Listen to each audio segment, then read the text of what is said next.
కవిత కొత్త పార్టీపై కాంగ్రెస్ ఎంపీ మల్లు రవి ఆసక్తికర వ్యాఖ్యలు చేశారు. పార్టీ పెట్టుకునే హక్కు ఎవరికైనా ఉందన్న మల్లు రవి కొత్త పార్టీ ప్రకటించి ఇష్టారీతన విమర్శలు చేయడం కరెక్ట్ కాదన్నారు. బీఆర్ఎస్ లో ఉన్నప్పుడు కవితకు ప్రజా సమస్యలు గుర్తులేవా అని ప్రశ్నించారు. లిక్కర్ కేసులో సహకరించకపోవడంతోనే కవిత బయటకొచ్చారని ఆరోపించారు. బీఆర్ఎస్ కేసీఆర్ గురించి ఏవైనా మాట్లాడుకోండి, కానీ కాంగ్రెస్ పాలన గురించి మాట్లాడే హక్కు కవితకు లేదన్నారు మల్లు రవి. మొన్న కవిత గారు కొత్త పార్టీ పెట్టారు.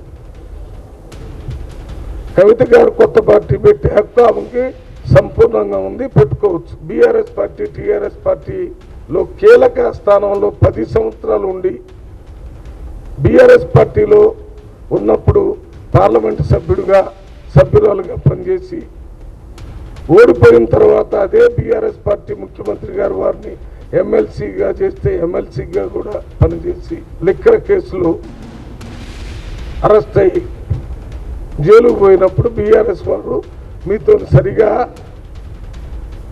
స్పందించాల్సిన స్థాయిలో స్పందించలేదు కాబట్టి బయటకు వచ్చినట్టుగా మీరు బయటకు వచ్చారు.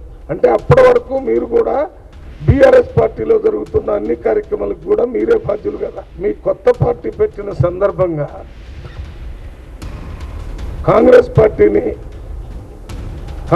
పార్టీ ప్రజలకు వ్యతిరేకంగా పనిచేస్తుందని, కర్కోటకుల్లాగా ముఖ్యమంత్రి పనిచేస్తుందని, హిట్లర్ లాగా పనిచేస్తుందని మీరు మాట్లాడిన దాన్ని మేము తీవ్రంగా ఖండిస్తున్నాం. తెలంగాణ రాష్ట్రంలో రామరాజ్యం నడుస్తుందని ప్రజలు చెప్తున్నారు.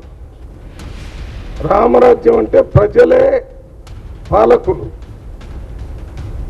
వారి మాటే ముఖ్యం.